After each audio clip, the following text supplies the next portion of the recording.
My name is Gary. On the socials, you can see me as Crossroads. We'll go around the table and introduce the other people now. This is John. I go by Swooper on Discord and Longshanks. This is Papa Booey. Going to go by Matt from time to time. And I'm Sean, and also run as Reynolds Rap on the socials. The Reynolds The Rap. one and only Reynolds Rap. So we're going to start off by just discussing the event that we just had. It was the fourth installment of our Crisis Cup. For anyone listening to this that's unaware, the Crisis Cup is a Mid-Atlantic tournament series we've been running with the help of some local stores. We've had 4 events now. As each event, you score points depending on your placement. So first place gets 10 points, second place gets 9, so forth and so on, all the way down to 10th place scoring 1 point. Your points are accumulated throughout the 4 event series, and then we had a championship cup for whoever had the most points, and then the top 7 plus whoever wins our last chance qualifier tournament will make up a top 8 event for a championship belt for the year's champion. Can't wait to wear that belt. So we'll talk about event 4. Starting off, me and Swooper were both officiating, and Papa Booey and Sean were both playing. There's definitely some upsets, especially early on in the tournament. Round 1, probably would have only been able to guess half of the games. I think a big thing we saw was the might of Asgard right out in the beginning, pulling ahead. So, Sean, what do you think about round 1? Well, round 1, I had a very nice opponent. He was extremely new to the game, so I spent most of the game actually explaining to him how the game played and the rules to the game, and kind of playing out his turns for him, but making sure that he had a good time. I was not out to scum anyone, at least not round 1. We'll talk about for the later rounds. So, Papa Booey, what about your round 1? Pretty similar situation. Opponent, I think it was his first competitive game. He played the game plenty before, but never at a tournament. So there were some rules that were definitely not up to current. But we had a good game. He had fun, I think, and ended up winning that one. But tried to play it as casually as we could. Yeah, I did notice we had a lot of newer players, but I don't think they were new to the game. I think they were new to a competitive scene. A lot of them had a lot of the OG Crisis cards. We actually saw some Mystic Herbs popping up. I wish. I wish. I miss those days. But all in all, I think it was a good event. We had some things to loan out. And I think, after round 1, round 2 really started to shine. Anything to add about round 1, Swooper? I know you didn't play. No, I think we had a really good attendance. I mean, we're sitting at 24 people for our 4th event. So that's, a really good turnout for, keeping it going. We started with what? Started with probably less than that? 20. I think our first tournament was what, Huzzah? No, Games we had, it was right under 24, I think. Yeah, because then we sold out Huzzah at 24, and then we upped it to 36, and we sold out of 36 at Tables and Towers. And then this one, we had a 24 for the attendance. So overall, I think, it's all a good turnout. We definitely have a huge mix of affiliations and characters and leaders and everything. Like, there were a lot of Asgard players this time, but I don't feel like there's a clear winner when it comes to, what team you're taking. Yeah. All right, so round 2. Speaking of the round 1 upset, round 2, how'd it go, Papa Booey? It went well. We're going to leave it at that now. I got to play Red 9 for the first time. I was excited to finally get to play him. Been hanging out and talking throughout the whole season, and that was the first time seeing him on the table. And with Asgard, he whooped my butt. The dice did not favor the Inhumans on that day, but overall, I think I executed a good game plan. But Asgard will definitely remind you that if things start to go awry, they will punish you very, very quickly. Sean? Yeah, so I guess I should go back in retrospect and actually explain that I was also on the Asgard train, playing them myself. I also had a defender's backup in case someone ever made me play at a 19 or 20 threat. Spoiler alert, and this is something we can talk about later. I lost priority in every single game I played. The best thing to happen to you. The best thing that could possibly happen. I got to play 15 3 rounds. Jeez. Because that's just how the dice work. I mean, Lucky. Yeah, I want to lose priority. yeah, Every single game. I feel like Picking losing point. priority is one of the biggest advantages you can have. So my round 2 opponent was also on the Asgard train, and we actually ended up playing 16 threat on that one, which ended up being a point-for-point mirror. Actually, I'm sorry, it was 17 threat. We both took Hulk, Loki, and Big Thor. That's right. That was that weird game where I came over and it was like an exact mirror had dropped in the middle of the board, and you had like your characters in the exact same position throughout the entire game. Yeah, he took his first move just moving up Loki at a very, obvious spot. And then as I started moving my models around, he just was like, oh, yeah, that's a good idea. I'm going to do that. And I'm like, oh, cool. So you just going to copy every single move I make from this point on. The only thing he didn't copy was the fact that I killed all his characters by round 3. He killed none of mine. Yeah. This is also, spoiler alert, the first mission or the first game and the last game that I ever actually cared about scoring any points. Missions did not matter when you're playing Asgard at 15 threat and 17 threat. And the only difference between you two team you took was one tactics call. One tactics card. I prefer Rainbow Bridge, and he preferred Giant's Blood. It definitely made a difference. It did, because I was on the he had just Hulk left at the bottom of 3, and I was able to Rainbow Bridge everyone to try point Hulk and just be like, cool. So we're done here, bro. All right, round 3. So round 3, we got to see something awesome happen. So we had a special prize. It was a bounty, and we put the bounty going into the tournament on the person who had the most points, which was a gentleman by the name of Schmid.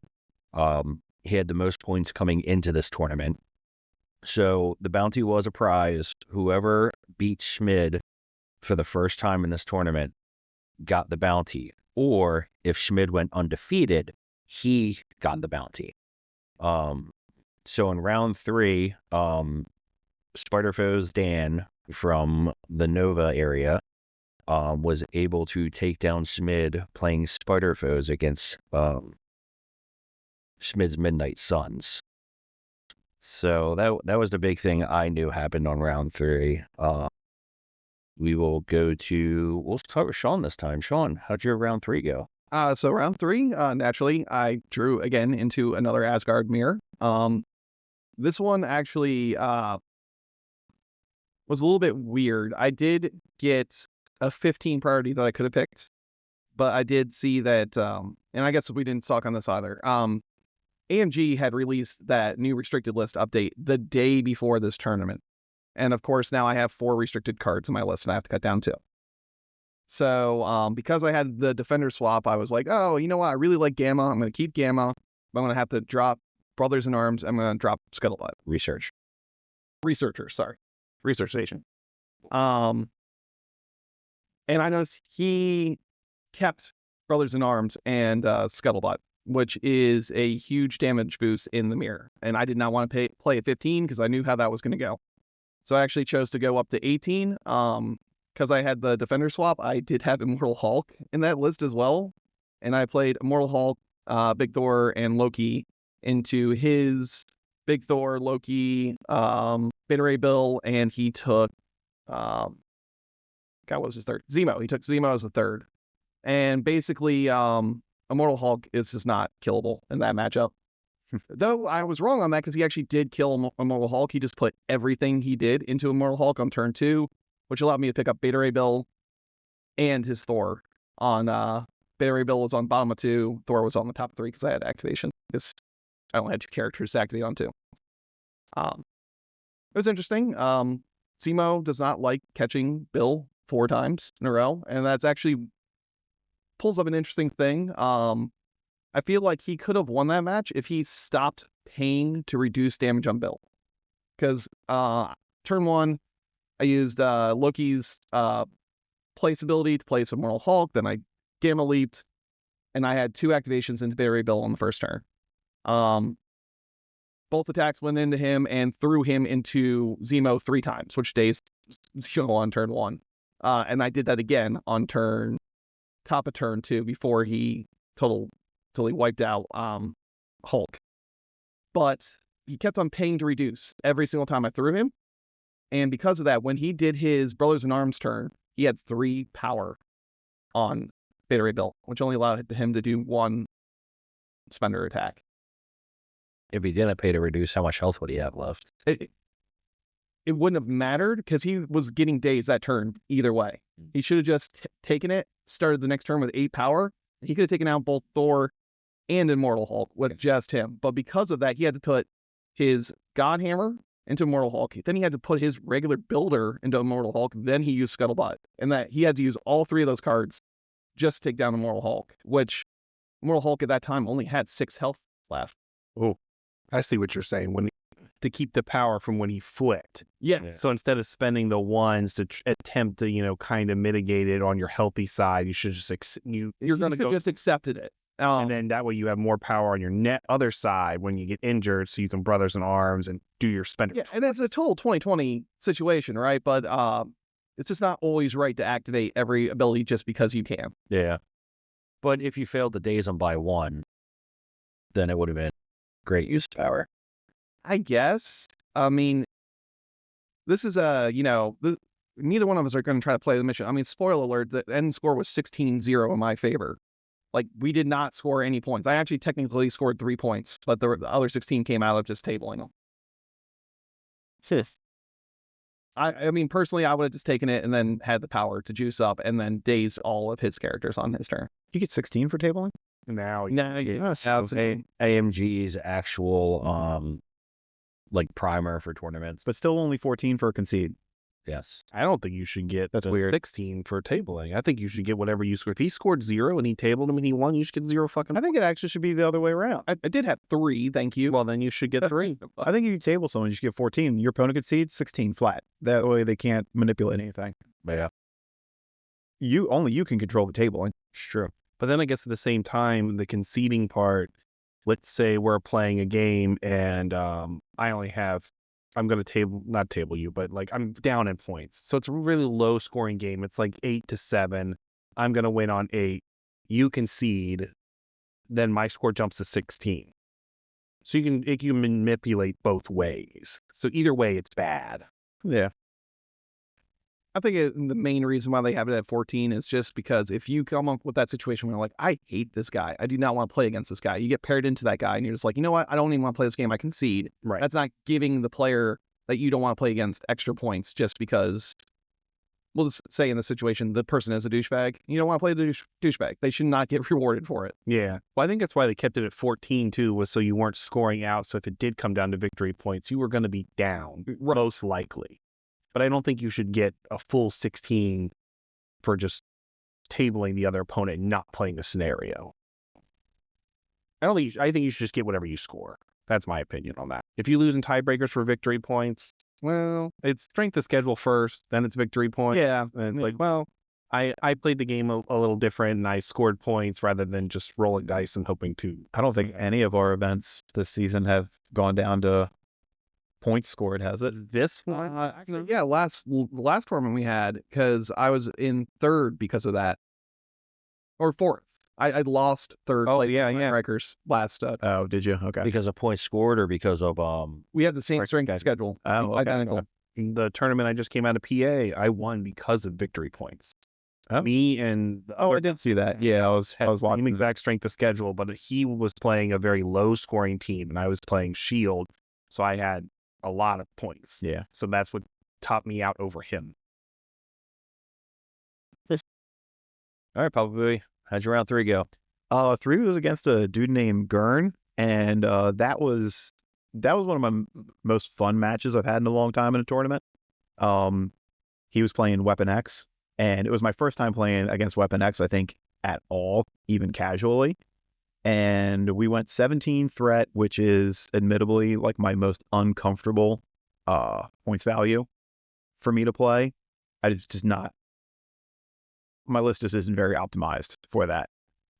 He went wide as can be. I think he had 6 models at 17 points, and I had 4. So I just went aggressive as can be. And round 2 was an excellent round for me. I think I dazed 4 of his characters in that round, and then everything just completely shut down after that. Like 8 dice spenders were rolling 1 or 2 successes on attacks, and I just couldn't get anything through on anybody, even someone like X23, who really should go down when I'm throwing big spenders at her, but sometimes it's just how the dice roll. Can't control that. But he played a great game. Ended up losing, I think, like, I don't know, it was like 16-13, something like that. I don't have it right in front of me at the moment. But it was cool to see that Weapon X, man, they can hit hard. That new Wolverine, Weapon X, he is fun. He's a really cool model to see running across the board at you. He's a very fun character. I played him on Thursday, and he was a lot of fun to play. Yeah. 17-12. It was 17-12. But yeah, takeaways from that match, other than just having to try and control the board with 2 characters down. You know, at that point, I just was planning to swing for the fences and just came up a little short on that. But it was a fun game. Gurn, if you're out there listening, I definitely want to get another match in at some point. So, speaking of fun games, Papa Booey, how'd round 4 go? Round 4 was my favorite game of the day. It was all our favorite game of the day. I slipped the coordinators of the event $50 before the tournament to make sure I got to play Jeremy at some point. Complete by chance, but I'm always happy when I get to play another member of TAG when we're in the tournaments. And Jeremy and me got paired in the 4th round, and we got 15 points, our favorite point value for both of us. It was pretty much right down the middle. I think we had Gamma and Hammers, and it pretty much just came down to the fact that he had priority. He brought an Immortal Hulk. I brought a regular Hulk, and at the end of every round, I just threw his Hulk off that center point in Gamma and stayed one victory point ahead pretty much like the whole game through. And then, granted, in the final round of the game, just to seal that coffin with one last nail, regular Hulk decided to go out and be a little ballsy and swing at Immortal Hulk, who had 10 health left, and take a regular strike attack just to gain some power on my side to maybe throw him away. I think I dealt 10 damage to him in one hit. Ooh. So that was a little bit heartbreaking for Jeremy on that end, but sometimes the dice just spike, and it's always in a situation like that. Was he, I see he was doing Defenders. Was he leaderless or? Yes. Yeah, he was running. I totally forgot about that because he ran Immortal Hulk, Thor, Midgard Thor, and then Wong. Okay. So it was pretty much a very cagey match. He was trying to hold his back line, and then it was pretty much just who held the center point for more turns. All right. And then, it's wild. So, Sean, how was your round 4 game? So round 4, I got to play against a guy by the name of Kyle. He actually won Best Painted. I think pretty deservedly so, at least on the Carol model that he had out. once again, I lost priority. We had Research Station in there, and I'm like, cool, 15 it is. He was running Avengers, which I kind of raised an eyebrow at because I don't think I've played Avengers against Avengers, at least in 2 years at least. Real quick. So on all these 15s, you've been running like the Asgard 15. The Asgard 15. There was one time that I did sub in Shang-Chi instead of Beta Ray Bill, and that was just to hand out staggers in a mirror. Okay. How many times did you get to play Researcher? I think all 4 games. So that was, I think, one of my thoughts back on my roster afterwards, because I kept Researcher in there as well. I didn't get to play it once, and it was really making me start to wonder if I want to keep it in. So if I were to run this back again, I would actually probably pull Researcher out. I really kind of missed either Brothers in Arms or having Brace. And with the Defender swap that I have available in my roster, I'm fine not always having to play 15. Yeah. Back to that, right? Yeah. Didn't want to get sidetracked. Sorry. Yeah. Yeah, Kyle definitely has an interesting roster here. Yeah, when he showed me his roster, I'm like, I don't even know what you take at 15. I mean, I thought he might throw in Hulk, which he did. I did not think he was going to take Carol, but then I realized afterwards why he did it, because all my attacks are energy, and she has reverse pierce on energy. Did she take Carol 1 or Carol 2? Carol 2. Carol 2. Carol 2 is terrifying. She is. Yeah. Though I feel like Kyle had a real chance of winning this. He played it right with some of the sequencing he did later on in the game with throwing. He kept on throwing Beta Ray Bill out of the game. He just kept on picking him up and throwing him with Hulk, and then Gamma leaping Hulk back. So I was always losing at least one activation on Bill every single turn. The one thing I didn't fully agree with is he approached the matchup as if we were going to play for points. So he threw Carol straight up on the midpoint. And I believe we were playing a double E. So I think this was Gamma. It was Researcher Demons. It was Researcher Demons. Okay. And I guess he wasn't afraid of being incinerated because I think Carol isn't immune to incinerate, but he threw her right on the middle as his first activation. And then I just moved up Loki on mine, and then he threw Hulk up at the middle, expecting me to throw damage in the Hulk, and I did not want to build power on Hulk. So I threw everything at Carol and dazed her on turn 1. And I feel like if Carol was played back a little bit, she would have been way more impactful. But he just fed her to me in turn 1, so I took it. Yeah, you either got to get rid of her right away, or you got to ignore her and not give her the ability to buy. Right. And then it was just either I go after her or I go after Hulk. I did not want Hulk to start next turn with 8 or 10 power. So Right, you just got to pick your poison. So I took her out, and she did go do her Super Saiyan activation the next turn. I think she did daze Loki, and I think she dazed Beta on her Super Saiyan activation, but then I just took her out with Thor. Yeah, and that's an accurate description. She hits like a truck. The second she hits that binary form, she is a menace on the board. So let me ask you this. So fast forward, you took down the tournament. Yep. You've played a fair share of punchy lists. You've played your share of attrition. You've played Red Skull 3. You've played I don't know if you ever played Black Order. I did not play Black Order. I've actually played kind of both full skews on both sides because I also played Webs a lot before. So now that you've played Asgard through a tournament and stuff, what's your feeling on the spectrum? Where do you feel like they sit on there? They definitely need a tuning down. And I was even playing what I would say a sub-optimal because, like I said, I dropped Brothers in Arms in order to keep Researcher in my list, and the card is just so busted. Would you put it back in then? Would you swap? Yeah, I'd just take Researcher out, and on the maps I do get to play 15, it's just an auto win with that freaking card. Yeah. The amount of damage that you do on your go turn is just it's just not right. Try to remember, what are the 15s? It's Researcher and Gamma and Oh, yeah, I believe it's Sword because we played it the other day. But I wouldn't take sword because that's a 5 objective one, isn't it? It's 4 sword because it's a pay to flip, but if no one's on it, it's an automatic. Because if one thing is going to drive me nuts, it's having a round 1 where all you need to do is roll 1 success on a pay to flip and you don't get it. Well, sword is also it's not an extract. It's a secure. Correct. Yeah. And researcher's secure, isn't it? Extract. Or extract. That's what I meant. Yeah. So, they were just asking like what it's not- 15s. Yeah, I got you.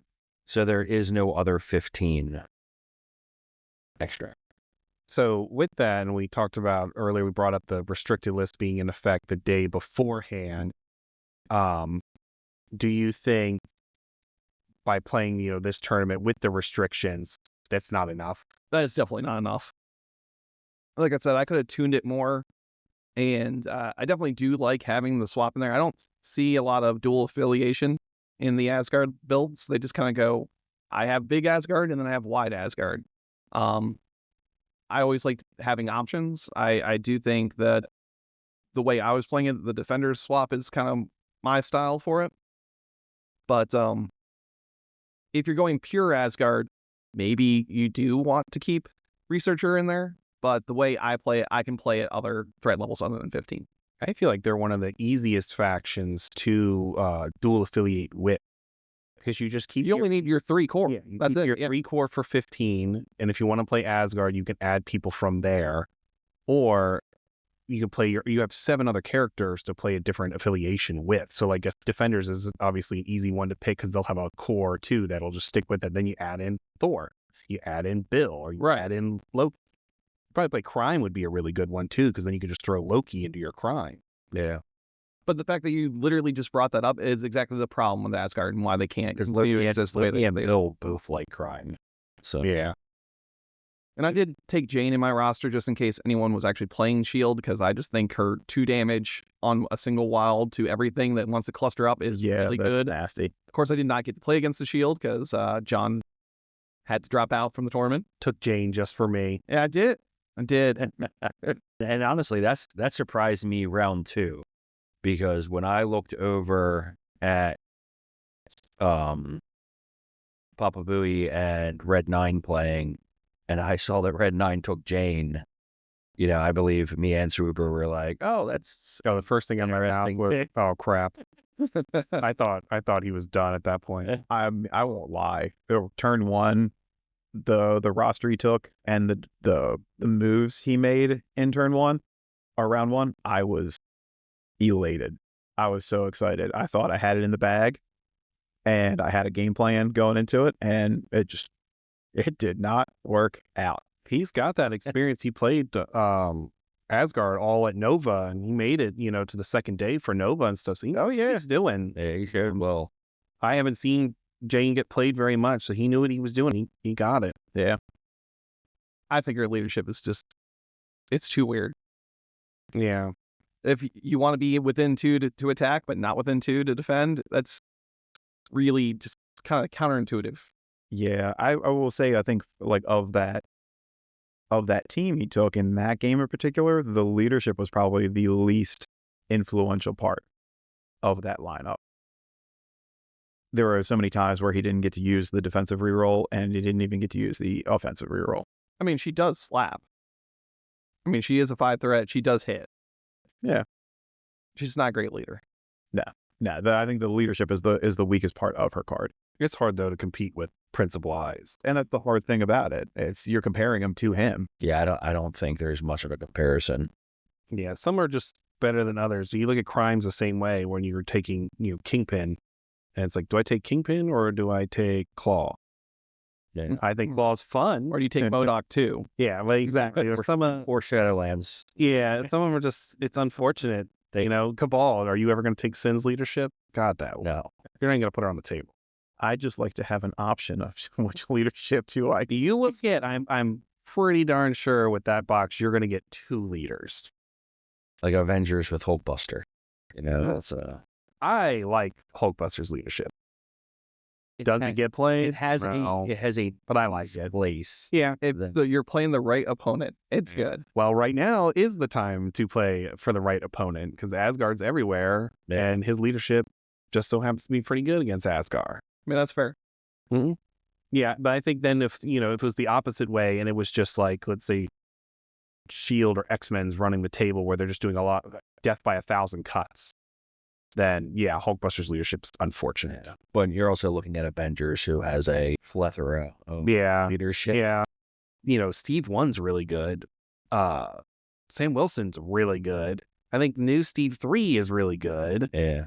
And then like Hulkbusters is good, but he gets outshined so bad by the other 3. I mean, Sam Wilson's leadership's been nerfed, like 17 times? It's definitely a lot. Yeah.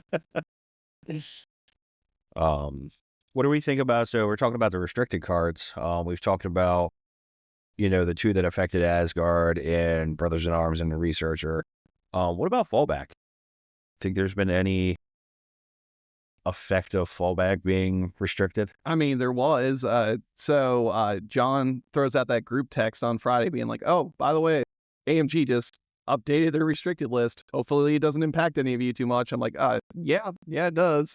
I'm like, okay, well, you know what? I played webs on our tournament 3. I'll just grab my webs out. I'm like, full disclosure, I haven't played in like 2 months. So I'm like, cool, mission objective's gone. Fallback is gone. It's now restricted. I'm like, oh, well, F me.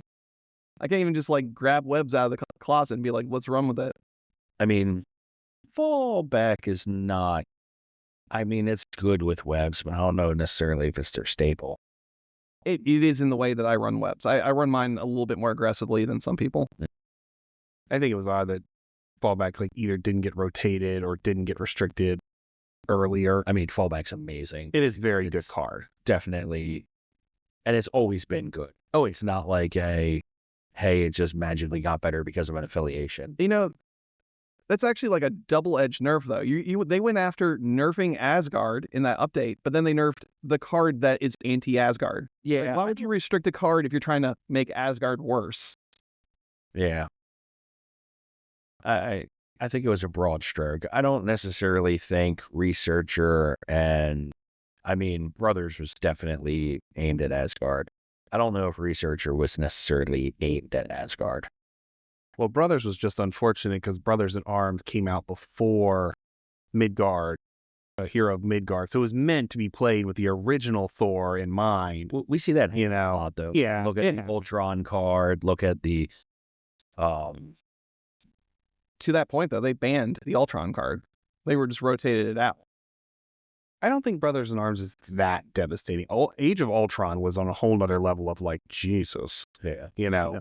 But Brothers in Arms, you can work around. Yeah, you can work around. If you focus hard, because that's what I did in the tournament, is I just focused really hard on separating those 2 or just straight up dazing or KOing one of them. Sure. And then you can't play that card. Yeah, I think that was one of the big issues with Researcher, in addition to another E, whether it's Gamma or Demons, or even Intrusions a little bit, basically just allows Asgard to clump without any repercussions. If it's something like Scoundrels, you can always play the outside of it and make them choose to separate their characters or play close. But when you got like Researcher and Demons, what are you going to do? Like, all the points are in the... You put Shuri on the table and you push Hater Hill and Thor out of 3 of each other. I think it's 3. 2. Is it 2? I think so. Because the one thing you can do is push them. So if you are a heavy push affiliation, then Brothers at Arms is kind of a dead card. That's why I like pairing Indomitable with it, because it's just one turn of no. Right. That's why I think it doesn't need to go away completely, because you can handle it on the board. You just have to know how to handle it. Of all cards for Asgard, though, that surprised me, it was the fact that they chose Brothers in Arms and not Odin's Blessing. Considering they got rid of Exceptional healing. Yeah. So like, why are you going to do it to one faction, but you're not going to do it to another faction, which quite honestly, I think benefits from it more. I think the reason they did it, honestly, like, Exceptional Healing should have been like a Weapon X card. They should have just made it Weapon X faction. That'd be cool. Because the problem is every time they made a healing factor character, they had to think about exceptional healing. Like, what happens if they made an Asgard character that had healing factor? Now all of a sudden they have Odin's Blessing and exceptional healing. Like, it was in the design space I think they were struggling with a little bit. I just think like I definitely wouldn't ban or remove Odin's Blessing, but I definitely think that's the one that should have been restricted, not Brothers in Arms. Yeah. That one is actually slightly more you can play around it, at least turn one. I mean, I did win my round 2 by dazing his Thor on 1 because it is 3 power to play it. So there is an up. You dazed him round 1? He threw up Thor as his second activate. Again, I never won priority, so he only had 3 characters to activate, and he wanted to keep his Hulk back. So he did it in the order of Loki, then Thor, then Hulk. We were playing meteors. He thought we were playing for points. I knew we were not playing for points here. He went to go flip the Colossus meteor to him. And then, I mean, I rolled super hot. Like, I put 1 attack from my Thor into him and did 6 damage. And then it's like, cool, which I threw myself into him, did another 2 damage. I'm like, cool, do you want to use Odin's Blessing? Oh, wait, you're at 1. Yeah, I think you're not going to get those opportunities often where you can spike that hard in round 1. Round 2, yeah. But I mean, it's a dice game. Dice are dice. It does right? make sense. If you want to win MCP, You just roll better dice. Yeah. You failed to do that in round 2. So I did. And that's why I lost. I would like to actually say a huge thank you to Titan Games and Hobbies for hosting us and with prize support, and also a huge thank you to Game Envy. Game Envy is a great hobby supply company local in the Maryland area, and they give us prize support for Best Painted, and it's always appreciated. So Well, back to like that exceptional healing thing. I think me and you were talking about it, and it had come out. We're like, why did they get rid of that card? That card's just gone. I'm like, why is it gone? And immediately the mini extravaganza comes out, and like all those characters have healing factor. We're like, oh, Yeah. well, that's why. I think so. I mean, we've seen that before where they make changes for what's coming up. I think this most recent change where they removed like all of like the unaffiliated, like really good cards, I feel like they went really hard, really quick with a big bunch of the cards to remove. And just the replacement cards aren't out yet. So I think the Team Tactics cards are like in a weird spot right now where like I feel like everyone's almost running the same exact cards. I also think they want people to focus a little more like faction and character specific cards. And you do see, especially in a tournament setting, like I don't remember off the top of our head how many Asgard players we had at the tournament, but you 6 or 7. figure all of them are playing the same tactics cards. Yeah. Like, or at least very similar tactics cards. But that's the thing. I think this change it forced that to have to be. Yeah, like there's not a choice about it. Like, oh, you're running Asgard, you're gonna run these cards.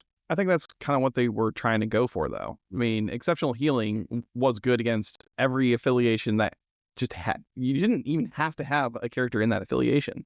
Like, if you just had, You could just splash in.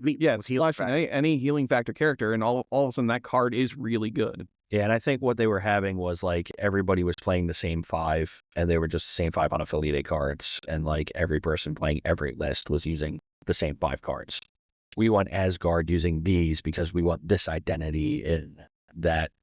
My only complaint about that is, and for those of you who don't know, I run Inhumans, and I'm not griping here because we got one of the best glow ups in updates on cards that they could have done. But I think that only hurts affiliations that don't have good tactics cards. You look at people like Sentinels and, Who? Yeah. The prime example of that was the card rotates, and then Defenders had 2 cards. They had one card. They had portals, and then all of a sudden they got all these boxes. Now they're like loaded with cards. So I think it's just a matter of time before they, certain ones. I don't know if Sentinels will get anything. I mean, we know Inhumans is getting an update. Yeah. Correct. So I'm sure you're going to get affiliation cards there. I do like them being more character focused on the cards, though. I like having cards that are staple to a character that you put into your roster. Yeah. I do. I think all the unaffiliated cards too will just kind of fade away to be a minimum amount of like the 7 that we have. Granted, they just added survival, which I think is gonna be a crazy card. Survival, I can't understand. I would love to be in the room and be like, what were you guys thinking? Yeah, What's the cost though? It's 7 or something? it's whatever your cost of your character. Oh, it's your character threat. That's what it was. So yes, for Immortal Hulk, it's 7. Yeah. But for Zemo, it's 3.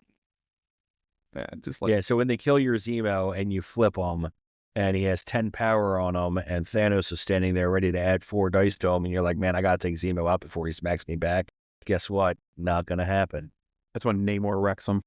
That's hilarious that gets over survival. Namor's damage reduction thing. oh, You cannot. It goes straight through survival. Really? It specifically says damage reduction from XYZ and team tactics cards. Mhm. Wow. does the survival say specifically no damage or you can't be targeted? No damage. You can target them. Yeah, you Okay. can target. So you could do You things can like, roll the dice. They just won't do anything. can they be pushed? I Push, place, or thrown? don't know. I don't. Because if they can, I could like just target with Medusa, do a braid bash. Whoop. Yeah, you can still push. It looks like you can do everything that you need to do, except they don't take damage by enemy effects. So, could you then throw the person, and they just don't take the damage? Yeah, I'm guessing that. Yeah. Oh, Like, let's say you put it on Rhino and you throw Rhino into somebody. Oh, Rhino didn't take that 1 damage, but Yeah. I just chugged 5 damage into somebody else. Oh, this is gonna make Sentinel so good. Oh darn, he didn't take that 1 damage here. Box it in. AMG, fix Sentinels, please. They're like the best models you've made, and their faction is so sad. It's utterly miserable to play. And we got some new characters that just dropped too. Let's take a look at Abomination, oh, I'm so excited for him. a 5-cost character, size 4, 7 health, medium movement. I would assume he's on a large base because they all are. I think so. Yeah, it looks like he is. 4/3/3 for defenses. Man, he's got a 7 dice builder, dishing out poison and push. I like this character a lot because a gainer. I'm sorry. I like this character a lot because it seems like they got the poison down right. Yeah. Where with other characters, with Warlock and Omega Red, you have to take the damage as well. I think this one, being able to pump out that radiation zone, that's a cool ability. It makes poison worthwhile. Yeah. What do you all think of the Abomination? Actually, I'm looking at it. He actually might be a medium base. That would be crazy. It's the He's on 65 millimeter. is he? Oh, it says right here. Yeah, It says it's it's Oh, does it say there? Okay. I didn't see that. When I had to turn sideways, that was all cut off. No, I agree. I like a lot that he's, because he really looks like what you want Omega Red to do. Like every time I play Omega Red, I'm like, oh, I want to throw out poison. I want to do damage. And then Omega Red just takes the damage and you're like, oh, that sucks. Yeah, handing out poison with Omega Red and Warlock and stuff, it doesn't feel like it does anything for you. Yeah. So do you pair this guy with Strucker at all? He is in Hydra. Yeah. So he's Hydra and Criminal Syndicate. I definitely think, he gives Hydra a good beater to go along with Red Skull 2? 2, yeah. Too. Yeah. Yeah, I like him a lot. I think he's a pretty cool character. I think he'll be fun to play.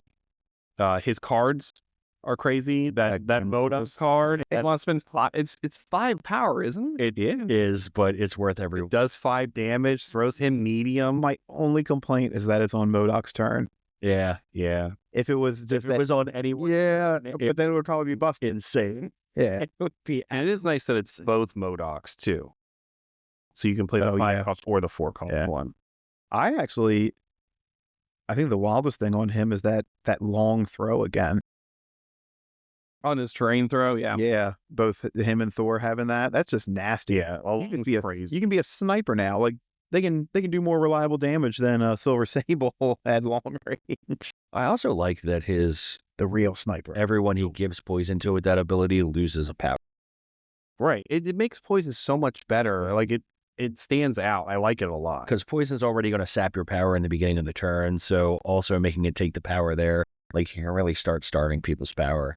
Right, and then he has his other tactics card, the Gamma Burst. So during his activation, Abomination can spend 3 to play the card, push each enemy character with the poison special condition, and within 2 of Abomination away medium.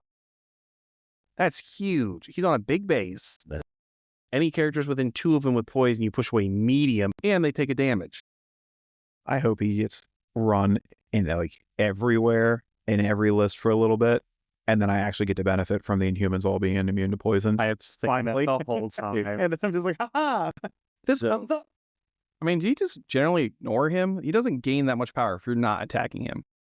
I think does he not generate an extra power?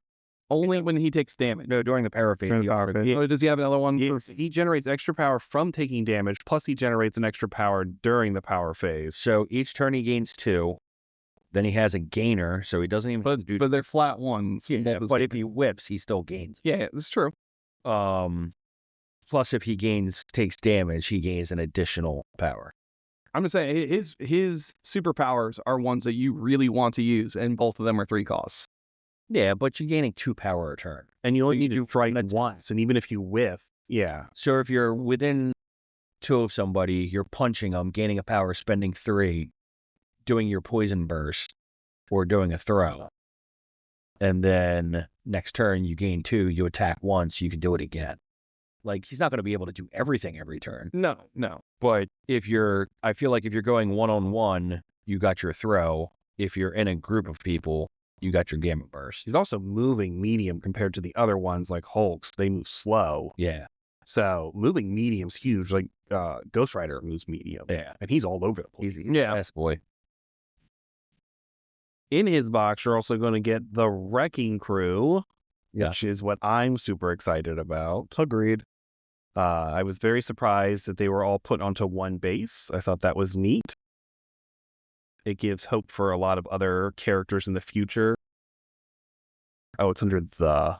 Yeah. Jarvis, take the out. Okay. If you just search and hit WR. I know, Right. but yeah, I love how all the attacks interconnect with one another. Yeah. As a wrestling fan, I love, Paul Drivers. Right.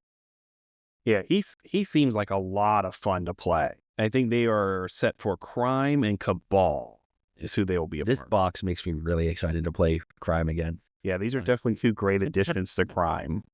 And it makes me want to play MODOK Crime. Like, Yeah, I'm actually excited to add. I don't know if Abomination will make it into my Inhumans roster, but Wrecking Crew is definitely going in.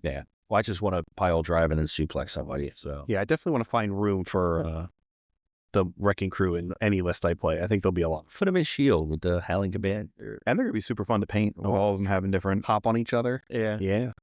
Then you have a bunch of multi-person, like, it's going to look like you're playing a Warhammer army across the table. I'm not gonna lie, the Wrecking Crew does make me want to build a roster that's just solely built around Stagger.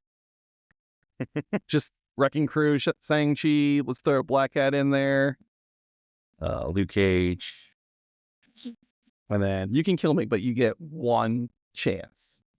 we also just got the cards for Mephisto, who looks He's got a very interesting. He's got a lot going on. I'm most excited about him. Yeah, he's got a lot going on, but it is some cool stuff. The whole making the deals and everything, that is a neat idea for him. So here's my question though: is he just another attrition down the middle team? I think so because of the The Incinerate. leadership. Yeah, I think yeah. And like a lot of his triggers all being like within 3 of allies, they wanna group up. So it's like, are we just getting another flavor of another Gamma flavor?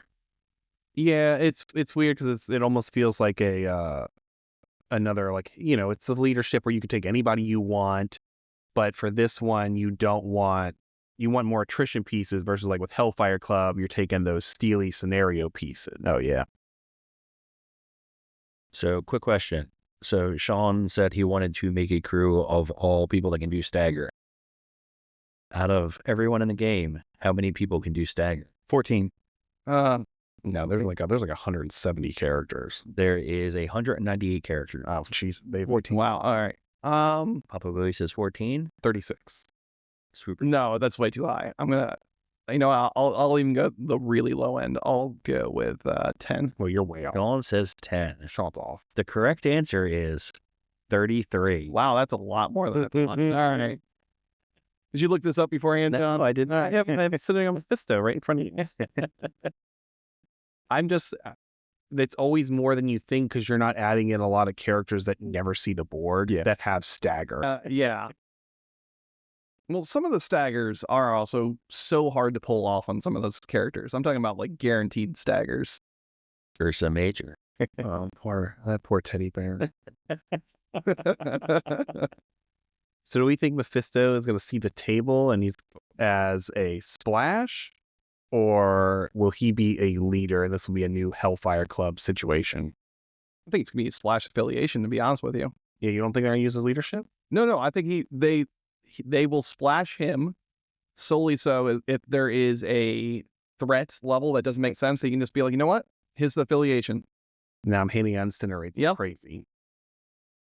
Yeah, that being said, I think he looks super fun to play. Yeah. I love the flavor of those cards, making your opponent choose. That's so fun. So I love the flavor of them. I think it's so in line with what the character's trying to do, but it reminds me a lot of MODOK 2 when he came out, right? I loved that create 2 stacks and have your opponent pick one, and then it turns out that everyone knows what's up, and they're always going to choose the one that you don't want them to choose anyways. I've won a game twice now on those stacks. So Was it a real game or was it against no, it was a real game. real game in a tournament? Yes. When you were undefeated going into that game? Yeah, okay. Yeah, but I think one I was. I think the options that you're presented with here with his cards are a little bit more.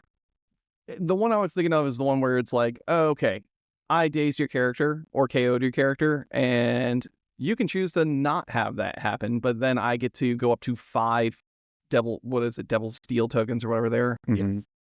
Yeah, they're all very interesting. The thing is that you'll play that card, and most of the time we'll be like, you know what?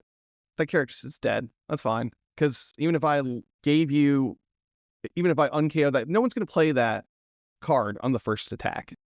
The only time someone's going to ever be like, yeah, undaze or unkO my character is if you're out of activations and then you play that card. If you play that card on your first attack and you have another one to follow up with, they're just going to be like, no, that's fine. I think he's going to run into the problem of like if you were just going to splash him for that exact reason. So unlike Emma, where you just splash Emma in, you take Hellfire with you, and that's all you need. Well, with Mephisto, you have his leadership card that you need to put in.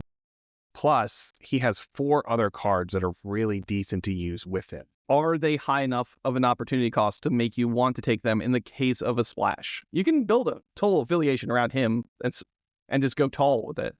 But if you're taking him as a splash, I don't know if the cards have enough opportunity cost to really warrant slots in your roster. Yeah. And it's going to really hurt when you go up against a push heavy team and they just say, nope, he's not within 3 of anybody.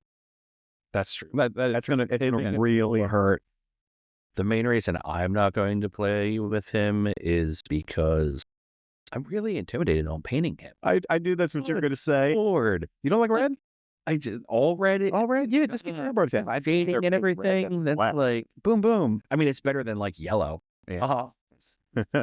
You know, he's a solid block of red, and it's like trying to get like the depth and the shading and everything it's just very intimidating. Just dunk them right in the pot. Inks go a long way. I think he's the most like comic accurate, flavorful character we've had in a long time. Like I've always said that Rhino is the perfect character. Is by far the because he screams what he is in the comic books. His cards is exactly like he would be in the comics. All of his abilities seem exactly like he would be in the comics. I think Mephisto is definitely on the same page as that. Will he gets played as much? I don't know. Rhino's really good. But I think it fits so well with what he's supposed to be doing. Yeah, I agree. He's a really neat character.